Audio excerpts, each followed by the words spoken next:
Welcome back to another thought for the day.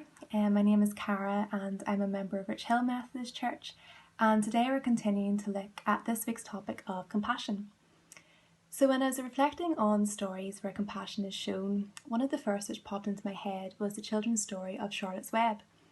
I have the book and I love the way it's described on the back.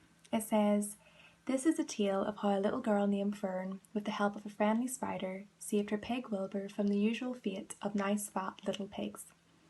It really is a great story and begins with Fern saving the life of this piglet, the runt of the litter, from being killed by her father. Her outpourings of love and compassion for the helpless animal really do save its life, and Wilbur goes on to do many great things despite just being a pig. In the book of Ruth, we find another wonderful example of what compassion looks like. To set the scene, there was a famine in the land of Judah, and a man takes his wife Naomi and their 2 sons to the country of Moab. Tragedy falls upon the family, however, as the husband dies, and not many years later, the 2 sons die too. This leaves Naomi alone with her 2 daughters-in-law. Naomi decides that it's best to go back to her homeland and begins the journey. Yet the 2 daughters-in-law, Orpah and Ruth, they decide that they do want to go with her, but she tells them to turn back. Who was she to stop them pursuing a new life? Orpah does go her own way, but Ruth shows great compassion for Naomi and refuses to leave her to journey back by herself and live alone. Ruth says to her mother-in-law, "Do not urge me to leave you or return from following you, for where you go I will go, and where you lodge I will lodge. Your people shall be my people, and your God my God." Naomi saw Ruth's determination to stay with her, an act of selfless love and compassion. Later in the story, when Boaz enters, we continue to see the importance of Ruth's decision to stay with Naomi. At one point, Ruth questions Boaz as to his reasoning for showing her great kindness in allowing her to work in his fields. Boaz replies that he has heard much about Ruth's character.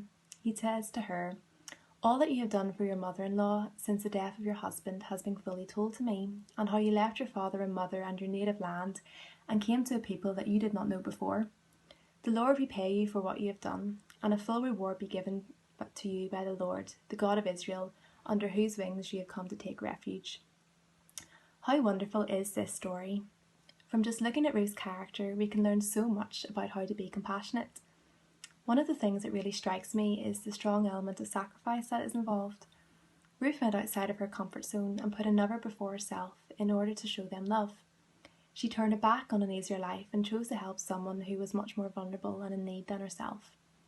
This act of compassion is, of course, just a drop in the ocean in comparison to that of Jesus when he died for each of us.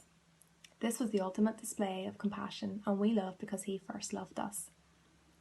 So my challenge for you today is, what lengths will you go to show someone compassion? Will you stick to what you know, or will you offer more of yourself, even if it means sacrificing a little or a lot of your own comfort? We may never know the full impacts of our acts of compassion on someone's life, but God can use us, as imperfect as we are, to share his perfect love. Thanks for listening and have a great day.